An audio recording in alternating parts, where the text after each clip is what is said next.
Olá pessoal, tudo bem com vocês? Como é que vocês estão? Sejam todos muito bem-vindos ao Pulso NIT, o podcast oficial do Escritório de Inovação da Faculdade de Medicina de Botucatu.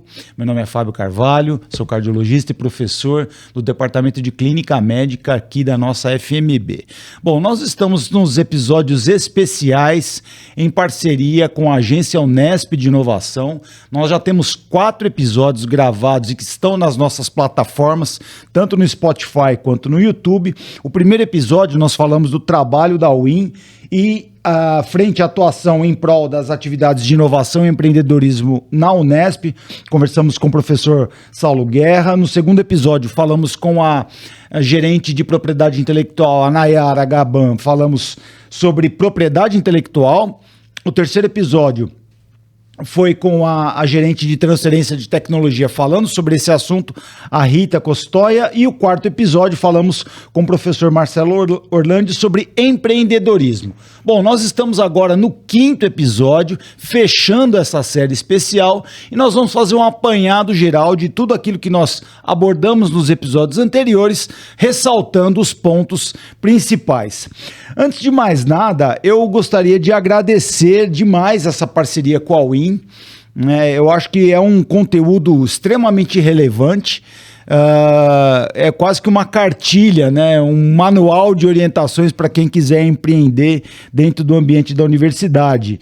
Eu quero lembrar também da Maíra, jornalista da TV Unesp, que nos ajudou muito com os roteiros, orientando, né? Então, também, nosso muito obrigado. Essa parceria foi muito produtiva para nós aqui no Pulso NIT. Bom, nesse 5º episódio, nós estamos recebendo novamente o professor Saulo, professor Marcelo Orlandi, e aí nós vamos fazer esse apanhado geral, ressaltando esses pontos, trazendo, refrescando na memória esses pontos que nós abordamos já nos episódios anteriores. Professor Saulo, Marcelo, muito obrigado pela participação de volta aqui ao Pulso NIT, é um prazer recebê-los. Muito obrigado, Fábio. É um prazer estar aqui de novo no Pulso NIT da Faculdade de Medicina de Botucatu. É uma alegria hoje vir aqui com o assessor da Agência Unesp de Inovação, professor Marcelo, e é sempre muito bom a gente comunicar com a comunidade, né? Seja por podcast, pelo Instagram, pelo YouTube, e é legal a gente ter a oportunidade, e muito mais legal vir junto com o Marcelo, falar, né, Marcelo? Marcelo, meu companheiro de 5 anos de Agência Unesp de Inovação, é uma alegria a gente conseguir vir junto, fechar o 5º episódio aqui, não é, Marcelo? É isso aí. Obrigado, Fábio, mais uma vez pelo convite. Reitero as palavras do professor Saulo, uma grande honra estar aí nesses 5 anos, né, vendo todo esse crescimento da Agência Unesp de Inovação, né? Como que a Unesp cresceu, como a agência participou desse crescimento de maneira efetiva e poder vir aqui compartilhar com você. Parabéns pelo programa aí, pelo podcast, um grande sucesso. Então, vamos lá. Muito legal, obrigado pela participação. Professor Saulo, obrigado pela parceria, muito bacana realmente a gente ter a oportunidade de divulgar esse conhecimento, né? Nós estamos numa fase de expansão, nós estamos querendo fomentar, criando os ambientes de inovação, e tudo isso passa por uma série de regulações, uma série de proteções, uma série de dispositivos que a gente precisa conhecer, e quanto mais oportunidades nós tivermos para divulgar isso, muito melhor. Sem dúvida. Então vamos lá, vamos começar do começo, né? Manda bala. O que é, então, o núcleo de inovação tecnológica, Marcelo? Como você definiria o núcleo de inovação tecnológica? O núcleo de inovação tecnológica nas universidades, nas ICTs, ele veio de uma necessidade por lei. A Lei de Inovação de 2004, ela obrigou que toda ICT tivesse esse núcleo para poder tomar conta da parte da propriedade intelectual, da parte da transferência de tecnologia, a conversa então com o mercado. Então, você ter alguém especializado e focado. Então, veio nisso. Na Unesp, a gente está com o núcleo, né, Agência Unesp de Inovação, desde 2007, muito bem estabelecida, existe uma resolução para a criação da Agência Unesp de Inovação, né? Então, agora em 2027, a gente já vai estar fazendo 20 anos, né? Vai ter um super evento aí para 2027 que a gente já está planejando. Muito legal. E quantos NITs, quantos núcleos de inovação tecnológica a Unesp possui? A Unesp só possui um NIT. O único NIT da Unesp é a Agência Unesp de Inovação, que estamos aqui com o diretor da Agência Unesp de Inovação. Então, tem uma diferença total entre o núcleo de inovação tecnológica e os ambientes de inovação que estão nos campos da Unesp. Sem dúvida. A gente tem um núcleo, como o professor Marcelo colocou, que é a UIN. A UIN responde por toda a propriedade intelectual e transferência de tecnologia de toda a comunidade da universidade e de todos os segmentos. Alunos, servidores técnicos administrativos, docentes e pesquisadores. Está no ambiente da Unesp, é parte da nossa comunidade, tem que se comunicar com a agência de inovação. Quando vai falar de inovação, transferência de tecnologia, não tem alternativa. A lei obriga isso. E nós prestamos contas ao Estado, nós prestamos contas à federação, como NIT, que cuida de tudo isso. Os ambientes de inovação, aí é outro cenário, é outro universo. Nós temos diversas possibilidades, diversos nomes, diversas finalidades, diversas constituições. E a UIN, como NIT central da universidade, ela orienta as faculdades, os institutos a cuidar dos diferentes ambientes de inovação, que podem ser diversos, viu, Fábio? Então, nós temos aí essa diferença fundamental, quer dizer, é um único NIT cuidando e de uma certa... Eu posso usar a palavra fiscalizando ou não? Não. A gente não tem função de fiscal, a gente não é detetive, a gente orienta a criação, a gente orienta a operação, os direitos e os deveres, os limites de cada ambiente de inovação, pode auxiliar nos regramentos, junto com os diretores das unidades universitárias. A gente não vai lá fiscalizar a operação. Então, eu vou dar um exemplo. A gente tem vários ambientes, tais como, por exemplo, um importante para a gente hoje, FabLab. São os espaços makers. A Unesp, por meio da UIN, induziu a criação de FabLabs. A gente não tinha isso. Quando eu e o professor Marcelo chegamos em 2021 na Agência de Inovação, não existia esse espaço, não existia esse ambiente de inovação. Nós sentimos falta, né, Marcelo? Víamos isso nas universidades fora do Brasil e não na nossa. Bom, vamos induzir. Soltamos editais, as faculdades, preencheram o edital, concorreram, algumas ganharam, construíram dentro de um regramento. Agora, a UIN não foi lá, nem eu, nem o professor Marcelo, fiscalizar para ver se a faculdade A ou B fez aquela obra conforme a gente quis. Ela entregou o FabLab, às vezes teve alguma alteração.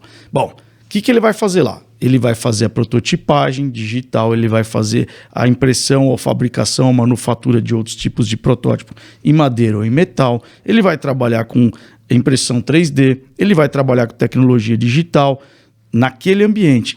A gente vai então orientar, olha, você pode se relacionar com o público externo, está aqui o regramento. Olha, eu quero receber dinheiro externo para manter o meu ambiente de inovação.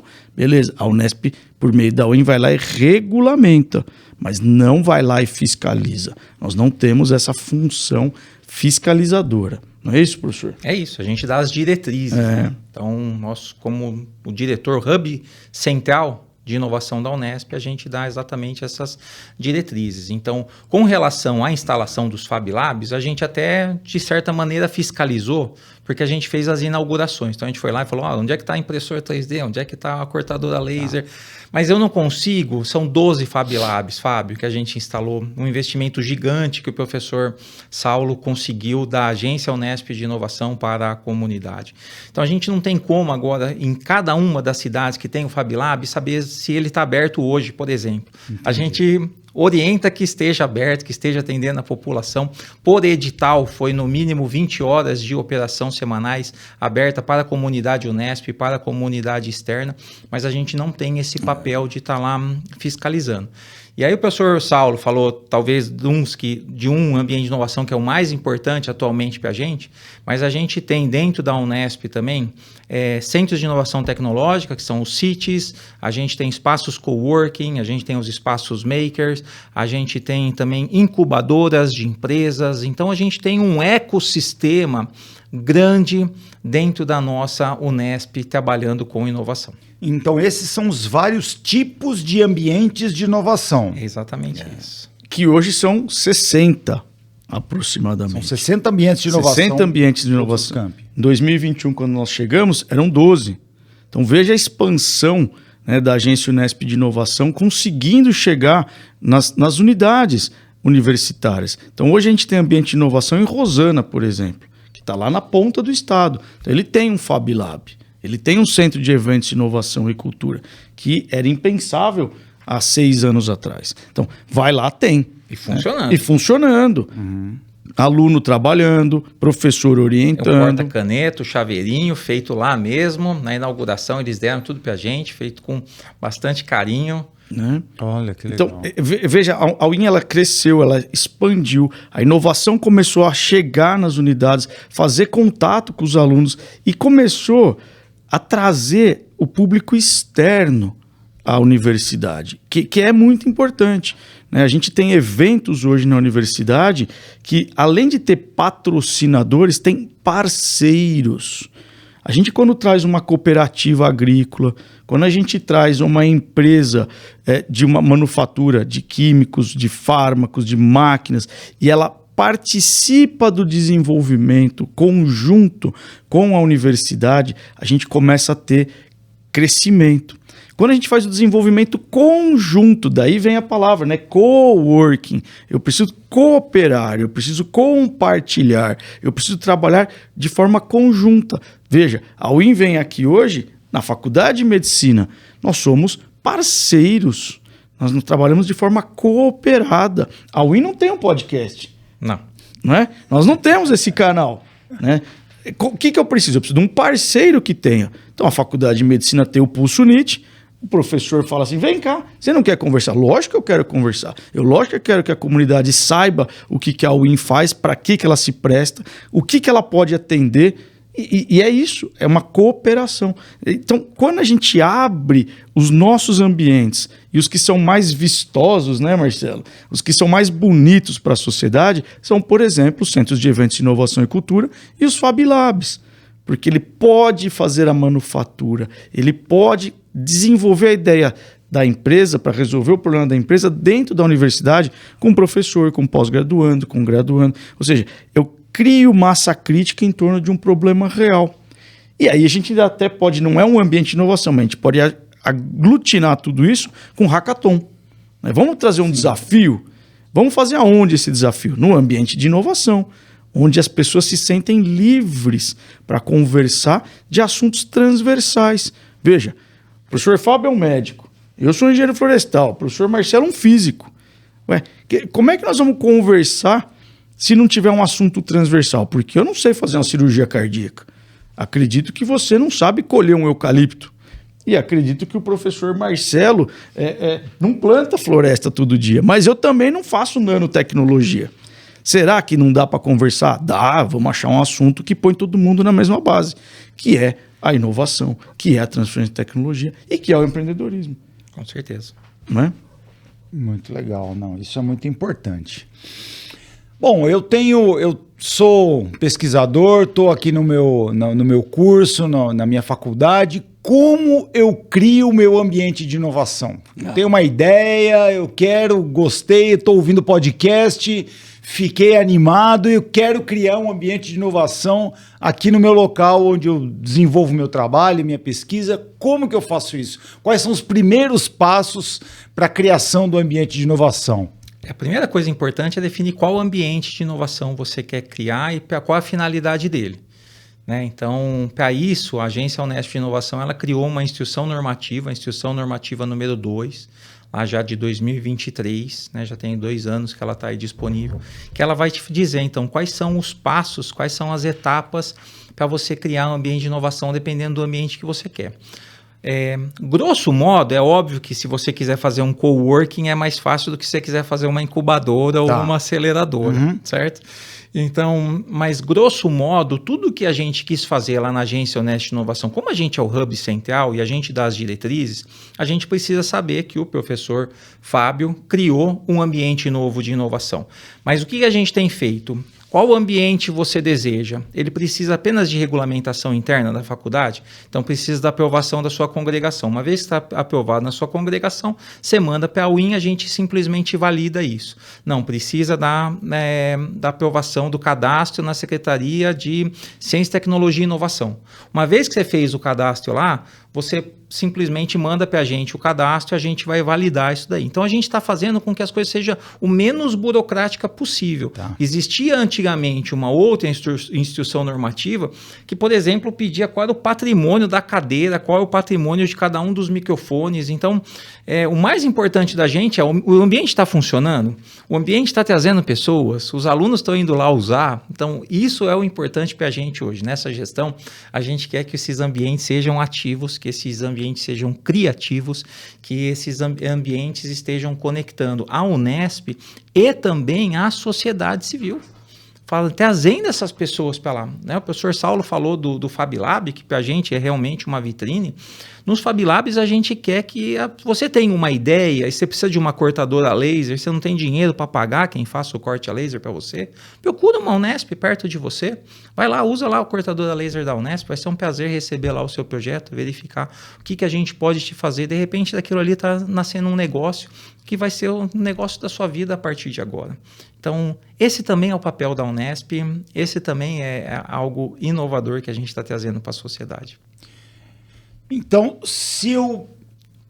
por exemplo, nós temos aqui o escritório de inovação. Se eu quero criar um escritório de inovação que eu imagino que seja a porta inicial, seja talvez um ambiente mais simples, que eu posso começar a estruturar. Então, isso passa pelo meu departamento, do meu departamento para a congregação, exato, da congregação vai para a UIN. Esse seria o caminho... Esse seria o caminho mais simples. Então, você precisa ter um espaço. Esse espaço foi designado? Então, foi designado em reunião de departamento, depois foi chancelado pela congregação da unidade, que aquele espaço vai ser o escritório de inovação ou um espaço coworking. Agora, se você quiser uma incubadora você vai ter que pegar uma parceria com a prefeitura, é um espaço maior, você vai precisar de mentores, você vai precisar de equipe, quem vai pagar tudo isso? Então, às vezes você vai precisar, dependendo do ambiente que você quer criar, você vai precisar chamar atores diferentes. Uma das possibilidades, hoje a Unesp não tem, da Unesp, um parque tecnológico. A Unesp, imagina que ela não tem nem condições financeiras de manter um parque tecnológico hoje, pela complexidade, tem um ecossistema inteiro ali dentro. Então, nós não temos isso, mas, inclusive, isso a gente previu nessa resolução, Fábio. Então, a gente não tem a previsão de criar isso nessa gestão, mas a gente já previu. Se um dia tiver a necessidade da comunidade de criar um parque tecnológico dentro da agência Unesp, a partir da agência Unesp de inovação, isso daí está lá regulamentado em como você vai fazer. Ou seja, esse ecossistema mais complexo possível já está lá na instrução normativa número 2, como fazer todos os passo a passo. Então, para quem quiser criar um ambiente de inovação, é fundamental que veja essa instrução normativa, que ela está falando lá de todos esses ambientes que a gente comentou aqui. Tá. Um ponto também que a gente falou bastante nos episódios anteriores foi da resolução 35, né? Então, qual que é a diferença da instrução número 2, que você falou que descreve os ambientes de inovação, e da resolução 35 da UIN? A resolução ela dá sempre as linhas gerais. A resolução 35 é a mais completa que a gente tem sobre inovação na Unesp. Então, só que ela fala de tudo. Ela fala com relação à propriedade de uma propriedade intelectual. Então, isso é uma coisa extremamente importante, que às vezes a comunidade não sabe. Ela fala assim, eu ganhei o dinheiro da agência de fomento, eu fui lá, fiz a pesquisa com os meus alunos, agora a patente é minha. Mas, de novo, voltando lá na Lei da Inovação de 2004, a Lei da Inovação de 2004 diz que toda propriedade intelectual que o empregado produz pertence ao empregador. Sim. Certo? Então, toda a propriedade intelectual que eu, Marcelo, faço da minha pesquisa pertence à Unesp. E isso não é porque a Unesp quer, nem porque a Unesp é ruim. Isso é lei. Isso também não saiu da sua cabeça, né, Saulo? Nem da sua, né, Marcelo? E ao contrário. A Unesp é muito boazinha. A Unesp é muito boazinha, não é, Marcelo? Porque ela é diferente de uma instituição privada. Se for uma instituição privada, é exatamente o que o professor Marcelo colocou. 100% da propriedade intelectual é do empregador. e não tem mais conversa. Não tem royalties, não tem nada. É da empresa privada. No caso da universidade, não, né, né, professor? O que acontece quando a gente tem a Unesp, que é a Unite Central, a UIN, protegendo a sua propriedade intelectual? Quando vai para o royalties, como é que fica essa divisão? 1/3 vai para o departamento, Olha lá. né, ou para a unidade do professor. 1/3 fica para a UIN, para poder cobrir os custos dessa patente. Sim. E 1/3 vai para os inventores. Então é dividido. Então vamos supor que ganhou R$1.000, são 333 para cada um. Se você é um inventor sozinho, você ganhou os 333. Se é você mais 2 alunos, ficou 111 para cada um, então. Então vai ser exatamente assim. A cada R$1 que chega de royalty, é dividido 1/3, 1/3, 1/3. Então 1/3 para a sua unidade, para o seu departamento, 1/3 para a reitoria, para a Agência Unesp de Inovação, 1/3 para os inventores. Viu por que a Unesp é boazinha? Isso é a lei. A universidade tem que fazer assim, diferente da instituição privada, onde o autor daquela propriedade tem 0 de royalty. Ele não tem o benefício, né, daquele patrimônio intelectual que ele desenvolveu. É do empregador. E no nosso caso, não. A gente tem o benefício da lei. E pode ter lucro, né? Pode auferir o lucro pela sua ideia, pelo seu trabalho, pela sua pesquisa, que foi inovadora, que foi inventiva, e virou uma proteção industrial. Pode ser uma patente, pode ser um software, pode ser um modelo de utilidade. Tem várias formas de proteção. E isso é fundamental para todos entenderem. E é sempre um ponto de dúvida, né, que a comunidade nos pergunta direto para mim, para o professor Marcelo, para a nossa equipe. Eu sou o autor, eu sou o dono? Não, você é o autor. O dono é a universidade. E quem fala sobre aquilo é a reitoria. A reitora, no caso, é quem tem o poder de decisão do que vai ser feito com aquela tecnologia, com aquela inovação. Patente, software, cultivar, só cabe a ela a decisão, né? O autor, ele não pode decidir vender a propriedade intelectual. A propriedade intelectual é como se fosse um patrimônio imóvel. Imagine que você tem um carro da Unesp, você tem um computador, você tem essa mesa, ela tem um patrimônio, ela tem um número. A patente, a marca, o software também tem um número, que é um patrimônio da instituição.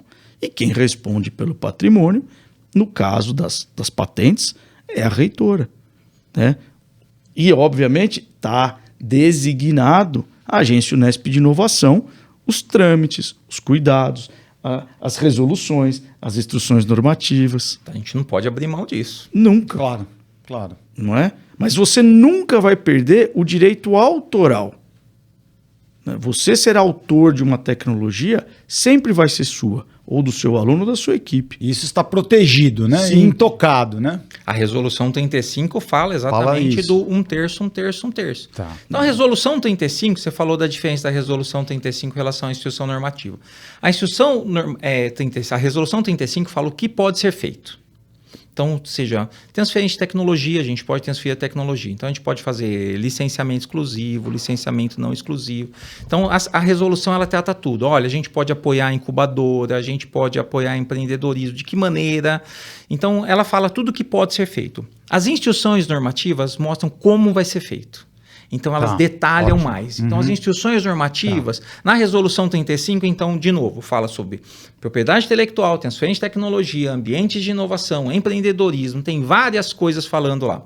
Agora, a instrução normativa número 2 fala como você vai fazer o credenciamento do seu ambiente de inovação junto com a UIN. E isso é baseado na resolução 35. Então, como você vai fazer isso? Então, o que você quer fazer? Um coworking? Então, é departamento, congregação, a UIN. Se você quer fazer uma incubadora, você vai pegar, então, lá também vai precisar departamento, se for dentro da Unesp, congregação, mas vai precisar da parceria da universidade, né? Sistema S, quem mais? Sebrae.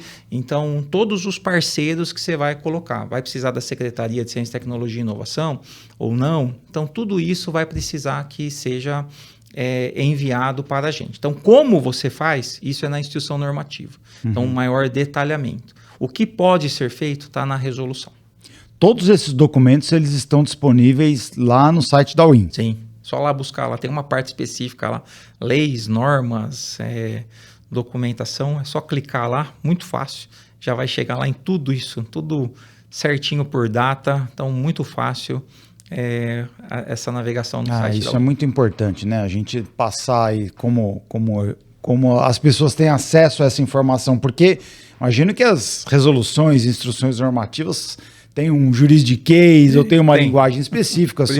São documentos extensos, claro, absolutamente necessário isso, mas as pessoas têm acesso a essa documentação aí com calma e ali tem toda essa explicação, né, de como fazer o passo a passo de cada um dos ambientes de inovação. www.awin.nesp.br.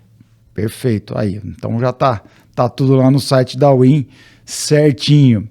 Bom, como eu posso utilizar, então, um FabLab, um SEIC da minha unidade? Como eu posso ter acesso a esse ambiente? Olha, Fábio, tem várias formas, né? A forma talvez mais fácil para quem é externo à nossa comunidade é procurar o coordenador daquele FabLab ou daquele SEIC. Como a gente colocou no nosso edital, né, professor? A UIN não vai fiscalizar, mas ela exigia que cada ambiente de inovação tivesse um grupo coordenador. Ele não é o FabLab do Fábio, ou do Saulo, ou do Marcelo. Ele é um FabLab da faculdade ou do instituto que tem um corpo de professores que responde por aquele espaço, né, presta contas para a Agência Unesp de Inovação. Né, o que você está fazendo? Então, tem um corpo de docentes responsáveis. Então, a comunidade externa ela tem que procurar na faculdade mais próxima dele quem é o responsável daquele ambiente. Se é o professor Fábio, eu tenho uma ideia, eu quero usar a minha impressora 3D, eu quero usar a sua impressora 3D, eu quero usar a sua máquina de corte. Como é que eu... Minha bioimpressora. Isso, a minha impressora... Por que não? Sim. Eu quero que eles venham. Né? E a ideia do FabLab ela não é de fechar para um grupo de um departamento ou para um grupo de uma faculdade. Eu preciso dessas pessoas de múltiplas faculdades, de múltiplos departamentos, trabalhando com visões diferentes, trazendo parceiros diferentes e que possam aportar recursos ali. Não é? Não é um espaço filantrópico. Claro. A gente tem que tomar cuidado com a universidade pública e filantropia. Né? Ela pode ser um ambiente aberto para a sociedade vir e aprender. Então, existe FabLab que faz o Open Day.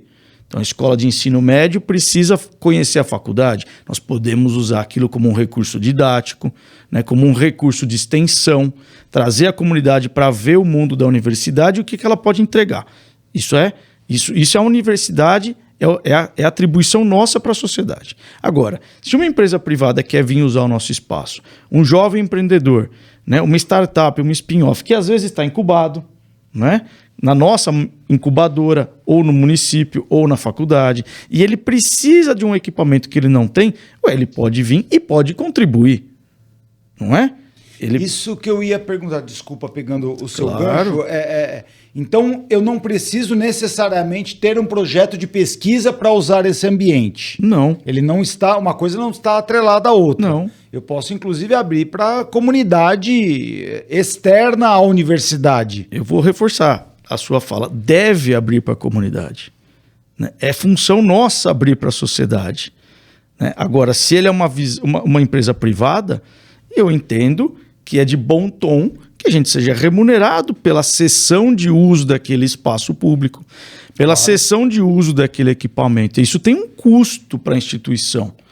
E ele deve ser ressarcido pela empresa privada. E aí as nossas instruções, né, professor Marcelo, permitem isso. Ela fala, você pode usar o espaço, você pode usar o equipamento, mas você também pode contribuir, né? Você também pode pagar para a manutenção daquilo estar funcionando. Porque tem infraestrutura, tem equipamento, tem recursos humanos para garantir a operacionalidade e a prontidão para o parceiro. Por isso que a cooperação, o co-work, ele é fundamental hoje em dia. Porque eu preciso de muitas pessoas trabalhando que às vezes uma faculdade, um instituto por si só não para em pé para manter a estrutura funcionando. Se eu tiver numa unidade pequena, numa cidade pequena, talvez eu não tenha demanda. Então eu preciso trazer demanda de fora, com mais parceiros, para poder manter a saúde, o ecossistema vivo, né? E não é todo dia, né, professor Marcelo, que a gente tem inovação, que tem invenção, né? As coisas não brotam toda hora. Sim. As coisas se constroem. Às vezes demoram décadas para aparecer. Então, a gente tem que estar todo mundo junto para poder usar esses espaços. E são muito bem-vindos, viu, Fábio? Mesma coisa para o Centro de Eventos, Inovação e Cultura. Quer fazer um evento? Vai lá, conversa com o diretor da faculdade, do instituto, conversa com o coordenador.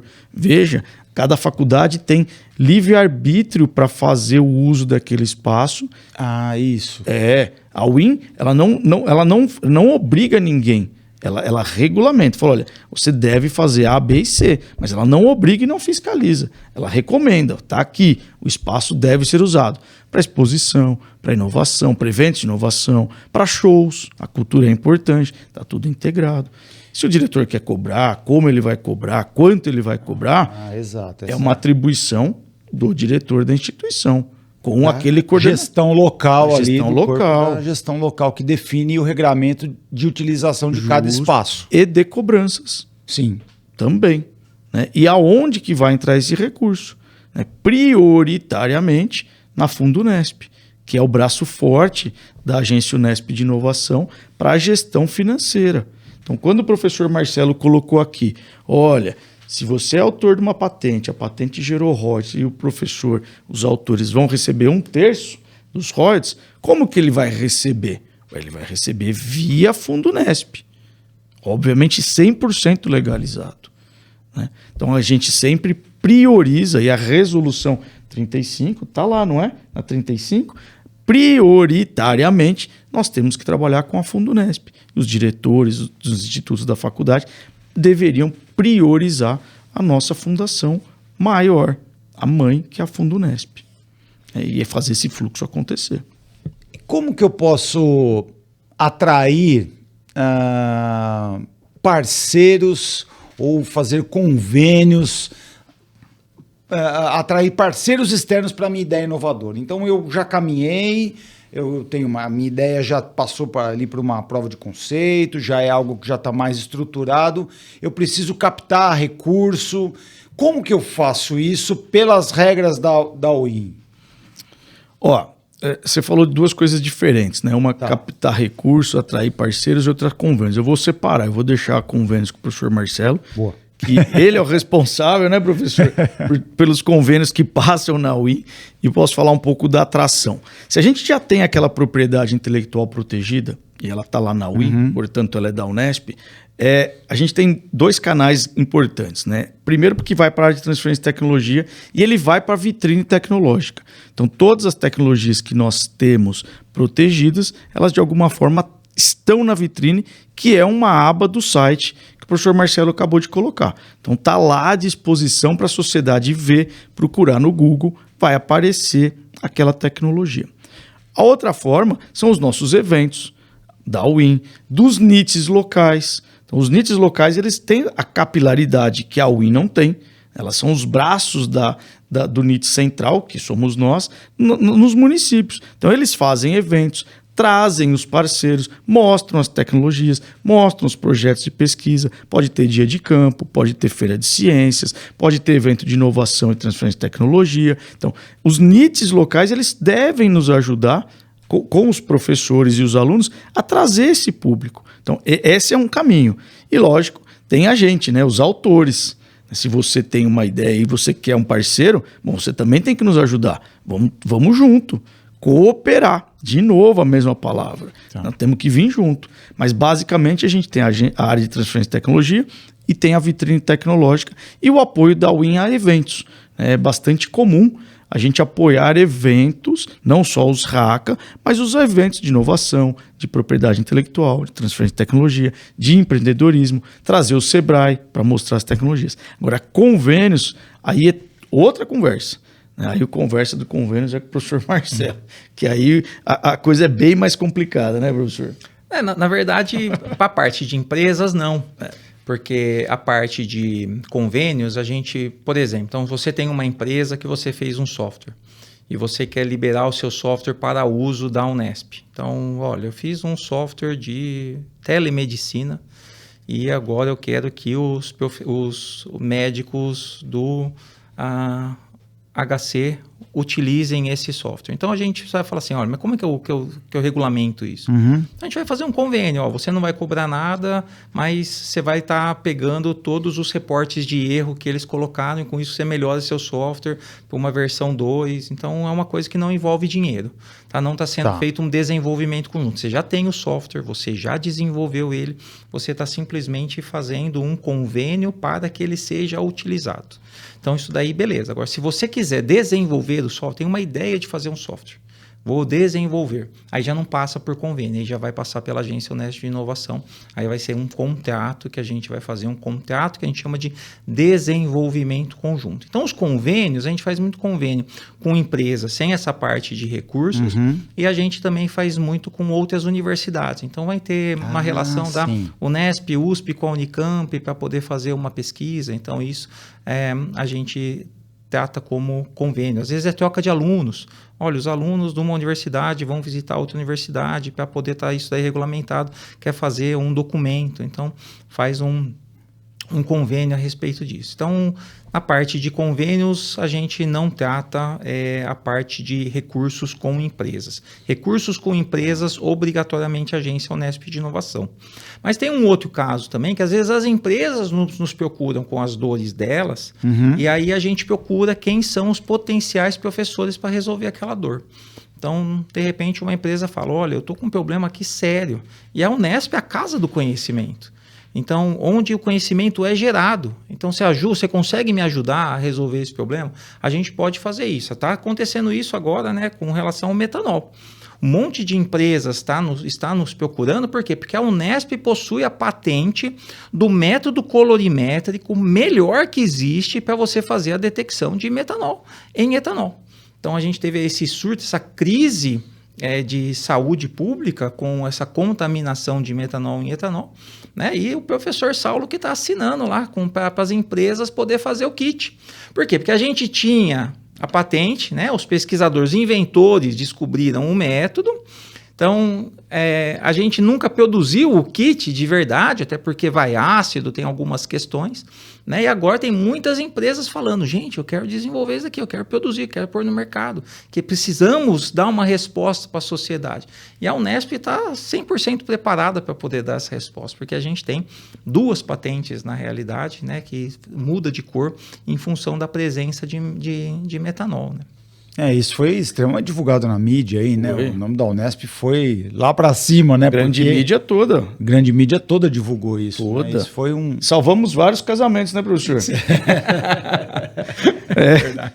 Muita gente falando, tem um lote aqui que chegou e eu vou casar sábado que vem, eu preciso testar para verificar se eu posso liberar essa bebida ou não. É verdade. É verdade, é sério, né? Muitos eventos. Muitos eventos, muitos e-mails.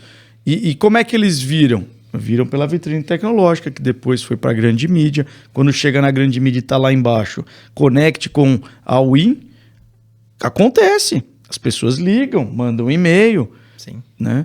E a gente tem que fazer um funil de seleção. Porque será que toda empresa que nos procura tem capacidade de produção de um kit? Não sei.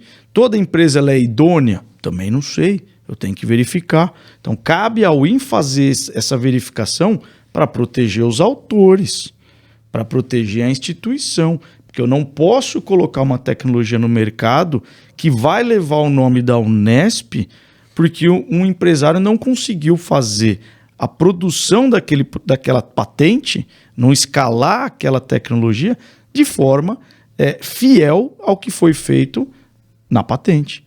Porque se der algum problema e alguém for a óbito porque bebeu metanol na bebida, porque o kit falhou, ele vai falar, mas falhou porque é da Unesp? Entendi. E aí eu também volto para a grande mídia. Isso não pode acontecer. Então todo esse cuidado, né, e os autores eles têm que entender que esses processos eles têm um rito, né, administrativo, jurídico, não é? Que a gente tem que preservar os autores, preservar a instituição, porque pode se desdobrar em casos ruins de insucesso. Nós estamos aí com essas 2 patentes, na verdade, né, professor? São 2 patentes, né? Que geram o kit e que vão para o mercado, mas isso demorou o quê? Uns 15 dias para acontecer? Uns 15 dias. Então, mas foi muito ágil. Parece 15 dias que é um tempo longo, mas e aí vem uma decisão estratégica da direção da Agência Honesta de Inovação. Então, por exemplo, foi decidido que esse tipo de licenciamento seria um licenciamento não exclusivo. Porque se eu licencio só para a sua empresa, você vai vender o kit na hora que o preço que você quiser, só tem você.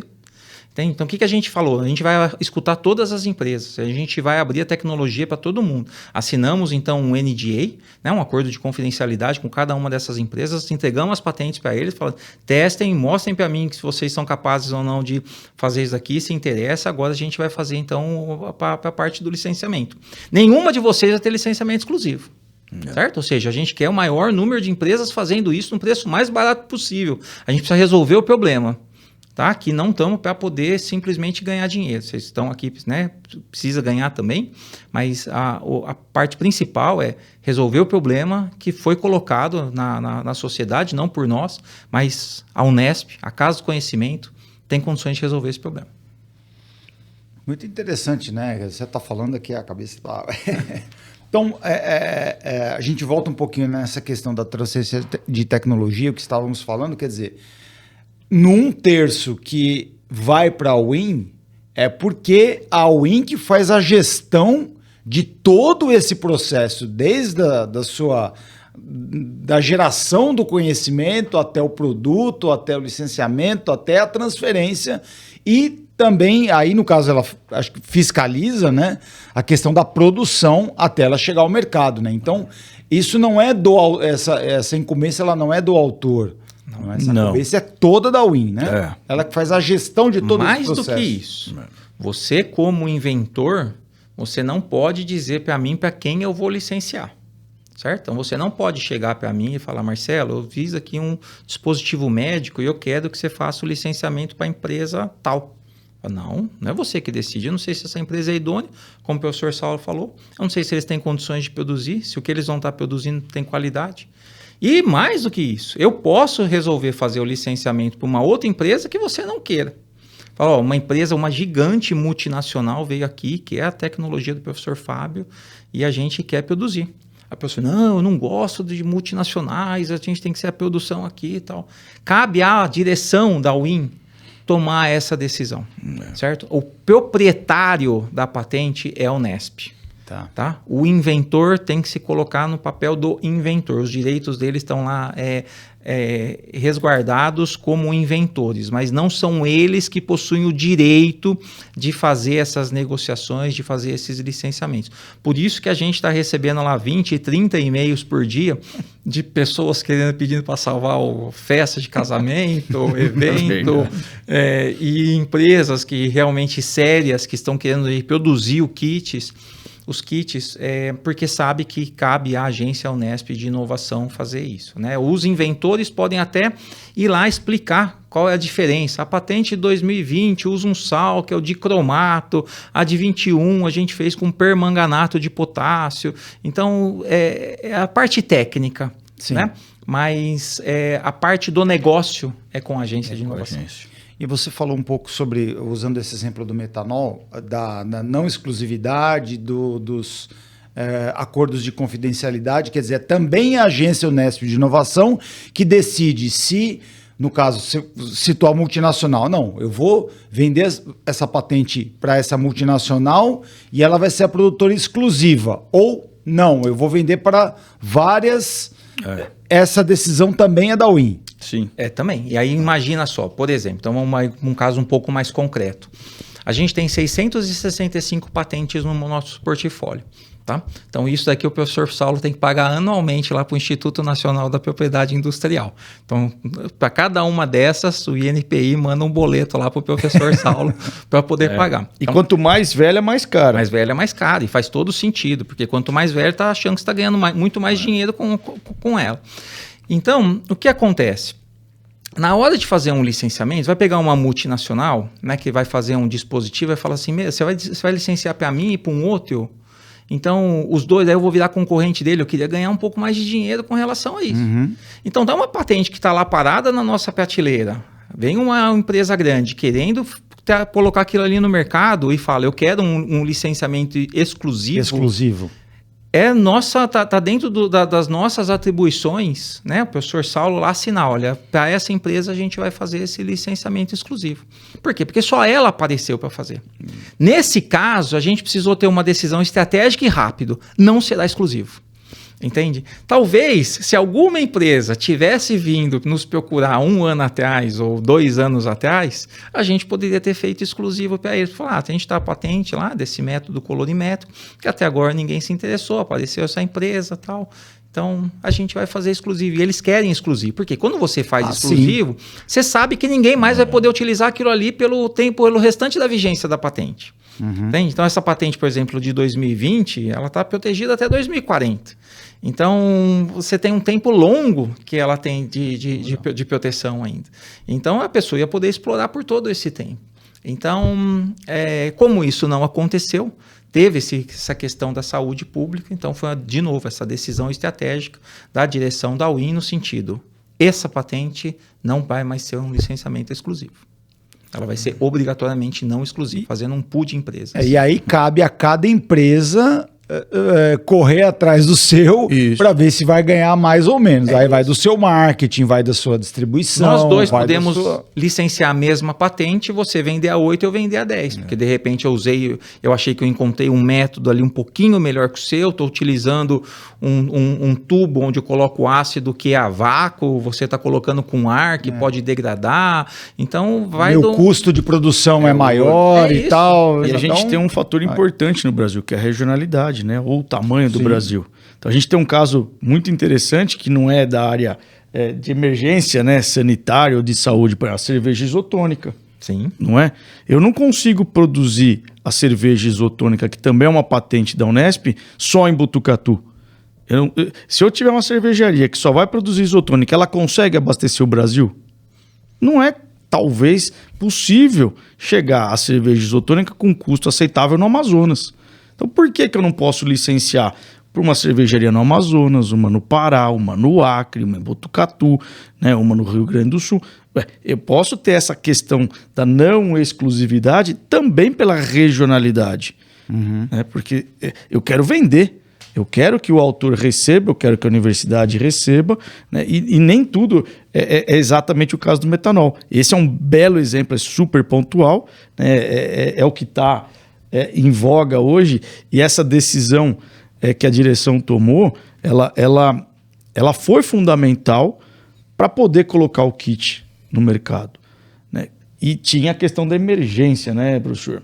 A cerveja, que foi o que ele colocou, não tem uma questão de emergência. Se eu colocar cerveja isotônica hoje, ou amanhã, ou daqui a 1 mês, ou daqui a 6 meses, não vai mudar muito. Né? Então eu posso ter mais...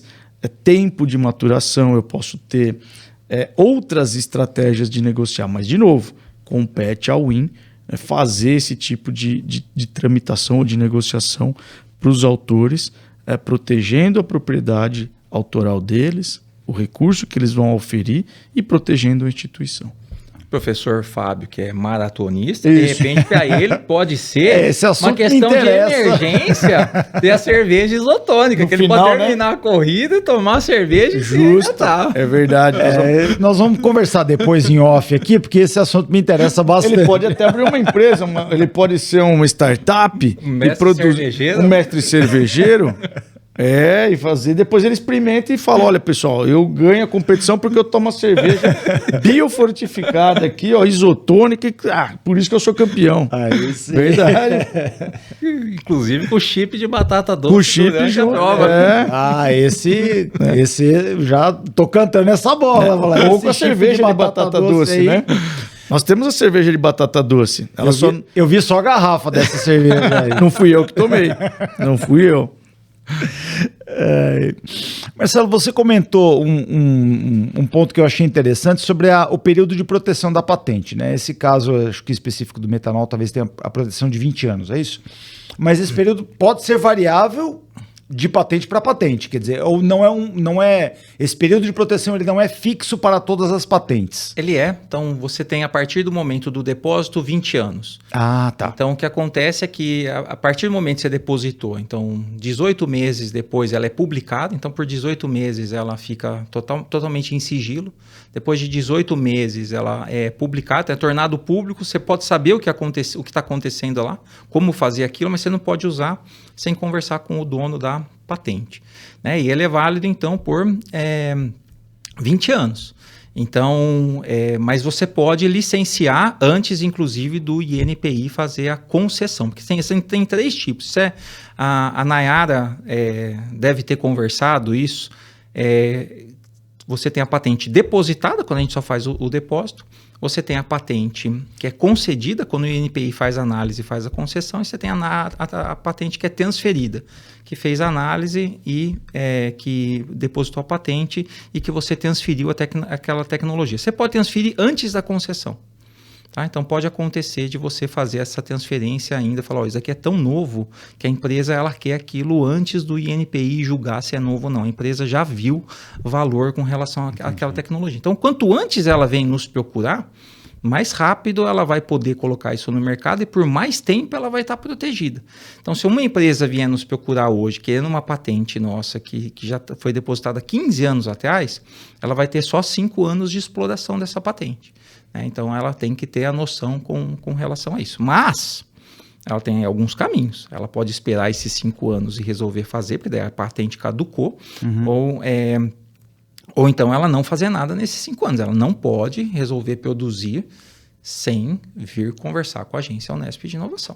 Tá? Então, isso é uma violação de patente. Tá. Então, como eu posso registrar uma patente? Como eu registro uma patente? Quer dizer, descobri alguma coisa nova lá, ninguém me ajudou, eu sou o cara, descobri, peguei a camisa 10 ali, vesti e descobri a coisa sozinho. Quer dizer, eu posso patentear isso sozinho? Como funciona o registro de uma patente? Não pode.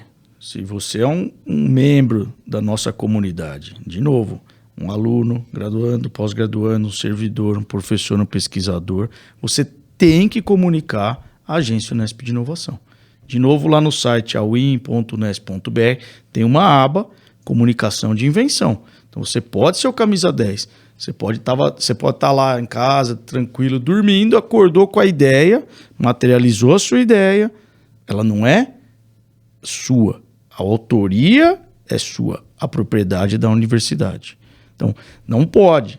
Se você for lá, chamar um escritório de advocacia, pedir uma orientação externa, protegeu ela com seu nome, você cometeu uma infração. Claramente. As regras publicadas, que estão disponíveis aí no site, não só no da UIN, né, professor Marcelo, elas também estão no portal da Unesp. Sim. Né? A UIN ela faz um recorte do que é interessante de resolução e instrução normativa, mas elas também estão no site da Unesp, unesp.br.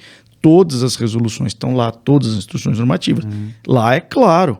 Então você é autor, mas a propriedade é da universidade. Então, portanto, você não pode sair de peito aberto e proteger a sua ideia, porque ela está diretamente conectada à sua atividade profissional. Um aluno, um graduando, um pós-graduando, ele obviamente ele não é um funcionário da Unesp, mas ele responde à resolução, ao estatuto, às instruções normativas da universidade. Então ele também não pode fazer isso. E se tiver mais de um parceiro, que pode estar em outra instituição, não tem problema. Comunica quantos parceiros você tiver, quantas instituições você participou ou teve participação na sua criação. Nós vamos trazer todo mundo para um ambiente comum e quem for o majoritário é quem é o responsável por aquilo. Então, se você é da Unesp, eu sou da USP, ele é da Unicamp, mas você é o maior na ideia, 70% é seu, 15 mil, 15 dele, você, a sua instituição, responde por ela. Se eu sou a maior parte, a minha instituição responde por ela, isso assim no caso da terceira instituição. Então, quem é o maior peso na autoria, a instituição dele é a responsável por aquele patrimônio. Então, se nós somos de 3 universidades, você teve a sua ideia, a sua universidade protegeu, que bom. Eu não tenho custo, ele não tem custo. Na hora que tiver o royalty, volta para os autores, via a sua instituição. Então, jamais saiam e protejam as suas ideias sem comunicar à Agência Unesp de Inovação. Se fizerem isso, saibam que estão fazendo errado. É isso. Isso Simples é muito assim. importante. Isso é muito importante. Muito. Porque, especialmente na área da saúde, muitas vezes os docentes, nas suas linhas de pesquisa, acabam atraindo, fazem contato com as empresas para desenvolver pesquisas em conjunto, e às vezes essas pesquisas podem dar origem a patentes. Muitas vezes é só para um protocolo clínico, uma mudança de conduta, algo que não envolve patente. É só realmente produção de conhecimento que vai orientar um direcionamento de conduta a uma determinada doença. Enfim. Mas pode também ter uma patente envolvida. A empresa quer explorar o seu conhecimento para aplicá-lo no desenvolvimento de um produto. Né? Então, quer dizer, embora a patente seja da empresa que está desenvolvendo, isso também vai passar pela UIN. Sim. Ela não é mais da empresa, ela é da empresa com a universidade. Isso tem que ser muito claro mesmo. Muito claro. Muito claro. Porque você está fazendo lá, ou o docente está fazendo a prestação de serviço, no meio daquela prestação de serviço ele começa a fazer um co-desenvolvimento, porque a empresa privada está junto. Opa! Peraí, então não é mais fazer uma análise no laboratório, não é mais fazer um ensaio clínico. Opa, isso aqui está virando algo mais complexo, pode gerar uma inovação. Temos que chamar a universidade, a UIN tem que estar presente. Gerou uma propriedade intelectual, opa, ela não é da empresa privada, ela não é da Unesp, ela é das duas. Quem é que vai ser, ou a empresa ou a Unesp, o que vai liderar o processo depende da potência de cada um. Pode ser que a contribuição naquela invenção veio na maior parte da empresa privada, então ela leva o nome, ela cuida das despesas e não a UIN. Se a gente fizer o contrário, o professor da Unesp, o ecossistema da Unesp, né, os nossos alunos e graduandos, pós-graduandos, enfim, todos eles são a maior contribuição intelectual naquela invenção, nós somos o dono da patente. Nós temos que pagar todo o processo, mas não podemos excluir o desenvolvimento que veio da empresa privada. Né? Então a gente não pode associar a empresa pagou, ela é dona da ideia. Não. Ela pagou, ela está desenvolvendo conjunto. Não é? E isso é muito importante, Fábio, porque, de novo, né, o docente ou os nossos membros do ecossistema da Unesp, eles têm que ter clareza disso. Toda vez que eles vão se relacionar com uma empresa privada, pode ser uma ONG, não importa. Eles precisam, quando tem um agente externo, eles têm que fazer uma formalização daquilo. Ou via um contrato, como o professor falou, ou via um convênio, e que se as coisas vão evoluindo para chegar numa invenção, obviamente eles têm que comunicar a Agência Unesp de Inovação. Nenhum ambiente de inovação, nenhum. Né? A gente tem 60 ambientes, tem lá quantos núcleos de inovação locais?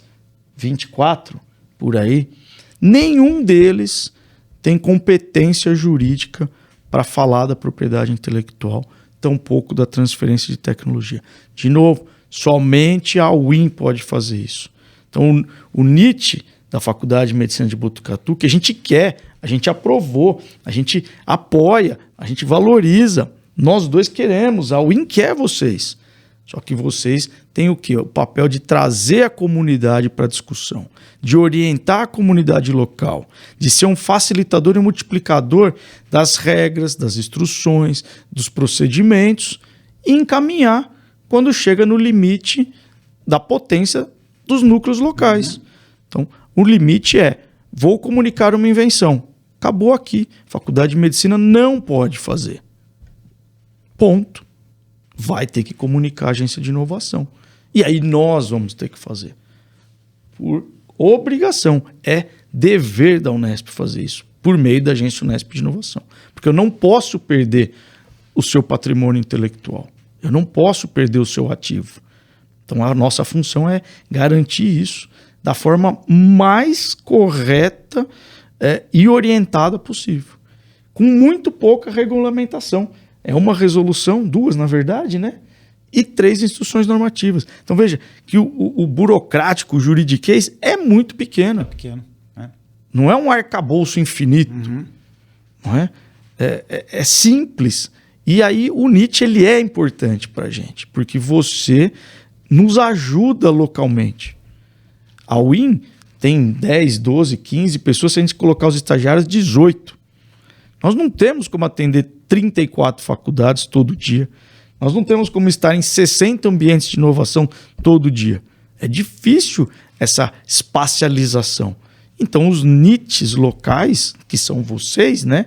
Os ambientes de inovação de vocês, é um ponto de apoio fundamental para a Agência Unesp de Inovação. Legal, bacana demais. Esse assunto dá uma conversa. Mas chame a gente de novo.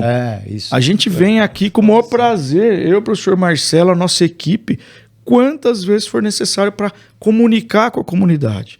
Se esse é um canal importante que a Unesp usa para ouvir, para entender, para discutir, vamos fazer uso dele. A gente está vendo hoje de forma muito feliz Pulso NIT com a UIM, com a Faculdade de Medicina na tela. Isso é importante para a comunidade, né? A UIM é de todos. Ela está aqui para atender todos. E quem nos chama, a gente vai lá e atende. Não é, professor? É isso. É isso. Bom, o papo tá bom, mas a gente vai ter que chegar ao fim também. E aqui eu vou colocar uma última pergunta, que é exatamente isso. Quer dizer, quanto a UIM cobra pelos seus serviços? Quer dizer, o reembolso da UIM está lá no final do processo ou no desenvolvimento do processo também? A UIM não cobra nada da nossa comunidade, absolutamente nada. A orientação, desde o momento da comunicação de invenção, que passa lá com a Nayara, que é a gerente de propriedade intelectual, toda a tramitação jurídica, os protocolos, as taxas quando vão aos órgãos, as consultas, buscas de anterioridade, os pareceres jurídicos, totalmente custeados pela Agência Unesp de Inovação. É função nossa e dever nosso fazer isso.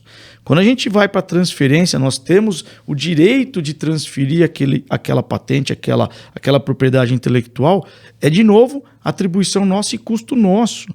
Toda a redação de contrato, revisão de contrato, assinaturas em cartório, tudo que for necessário, custo nosso. E o docente, a comunidade de autores, está lá preservada, custo zero. E é o que você falou, a gente vai receber 1/3 lá na frente, se tiver sucesso. Sim. Uhum. Porque pode não ter sucesso. Sim.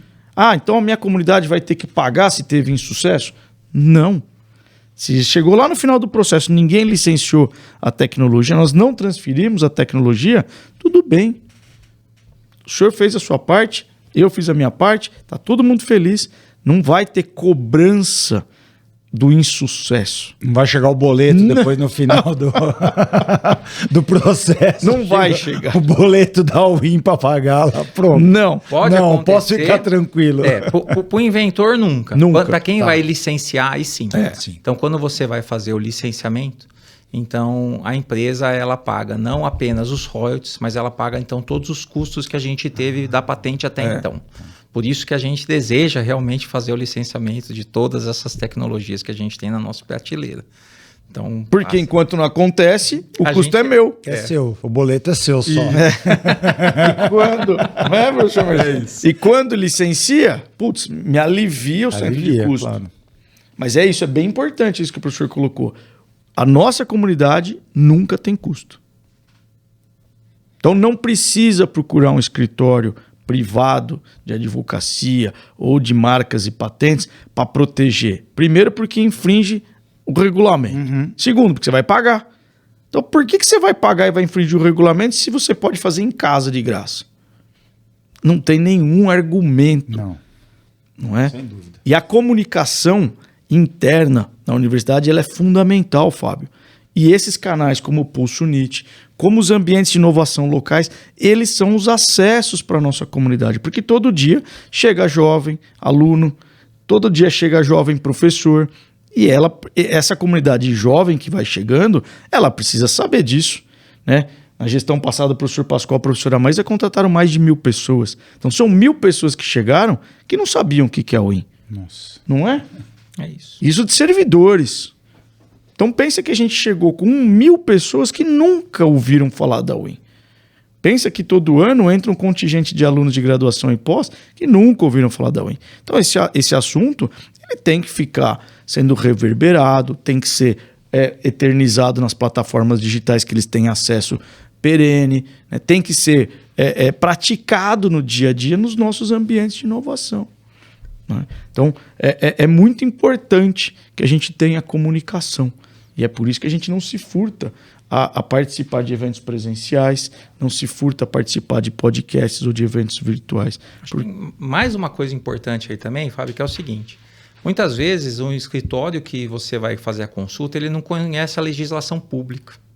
Sim. Então, quando você vem procurar o UIM, você está com pessoas de excelência que conhecem a regra do seu empregador, que sabe exatamente como fazer aquele processo da forma mais correta e para te proteger.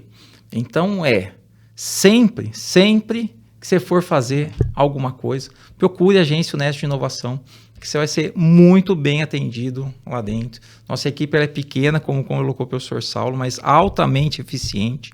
Pessoas especialistas nas suas áreas. Então, não tem nenhum outro lugar que você vai ser mais bem atendido do que na UIM. Perfeito. Bom, nosso papo está muito bom, mas realmente nós estamos chegando ao final desse episódio. Ao final do episódio final, né? Nesses 5 episódios que gravamos em parceria com a UIM. E, novamente, eu ressalto ali o nosso agradecimento. Essa parceria foi muito importante. É um conteúdo vasto, né? Que as pessoas podem ouvir e ouvir novamente e para poder absorver todo esse conhecimento. Eu gostaria de agradecer demais ao professor Saulo, professor Marcelo, pela disponibilidade de virem lá da UIM, em São Paulo, para estarem conosco também. Muito obrigado. Vocês fiquem à vontade para dar a mensagem final aí para o nosso pessoal do PulsoNit. Muito bom. Valeu. Olha, Fábio, é um prazer para a gente, é uma alegria, uma honra vir aqui. Eu entendo que a gente fez uma minissérie de 5 episódios. Sim, sem dúvida. Que foi a primeira minissérie. Então eu não quero que essa seja a última vez que a gente vem aqui, eu quero que seja a última vez dessa minissérie. A gente tem muitos outros assuntos para abordar. A gente pode criar outras minisséries em conjunto com o PulsoNit. Eu queria agradecer a sua equipe que fez todo o evento acontecer, a coordenação que você habilmente fez do podcast em todas as entrevistas, não só conosco, mas com a nossa equipe. Agradecer, obviamente, a Maíra da TV Unesp, né, a nossa coordenadora de conteúdo da universidade, porque ela amparou as nossas discussões nos bastidores, e ela é uma peça importante, porque, como eu disse agora há pouco aqui com o professor Marcelo e com você, se a gente não tiver uma comunicação interna eficiente, direcionada, orientada, roteirizada, as coisas podem sair do trilho e não chegar para o alvo, que é a nossa comunidade. E isso, então, acontece aqui ou aconteceu aqui ao longo dessa minissérie de 5 episódios. Para vocês que estão nos ouvindo, nos vendo, e eu não sei exatamente em que momento vocês vão assistir esse podcast, fica aí a informação mais importante e final da Agência Unesp de Inovação. Se você é um inventor, se você é um empreendedor, não hesite em procurar a Agência Unesp de Inovação.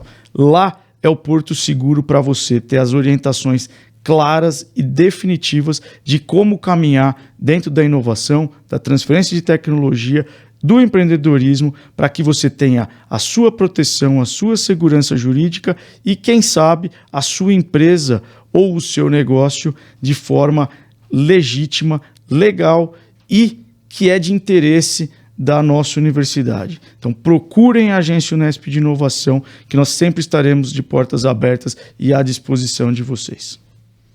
Obrigado, gostaria de agradecer, Fábio, essa mensagem importante do professor Saulo.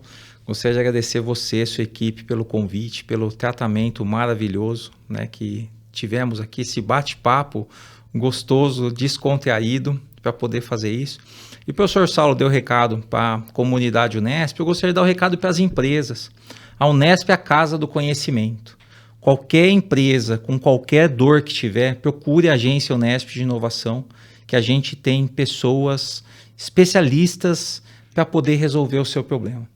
Então, venham fazer parcerias com a UIN e, às vezes, pode até ser que a gente já tenha alguma solução pronta para o seu problema lá dentro do nosso portfólio de patentes.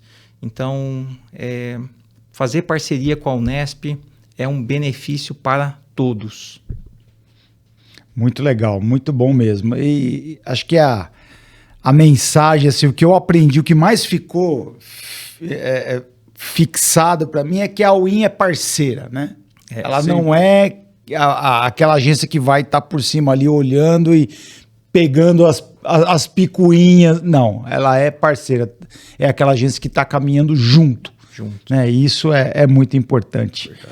Para você que esteve conosco até aqui, se você gostou do episódio, se fez sentido para você, compartilhe então com seus amigos, seus contatos nas suas mídias sociais, avaliando também o nosso conteúdo na sua plataforma, dando ali as 5 estrelas que também nos ajudam muito. Nos ajudam a divulgar informação de qualidade e criamos também assim uma cultura de inovação. O podcast PulsoNit tem o suporte técnico do Núcleo de Educação à Distância e Tecnologias de Informação em Saúde, o NEAD, aqui da Faculdade de Medicina de Botucatu. Muito obrigado por sua companhia até aqui e até o próximo episódio do PulsoNit. Valeu!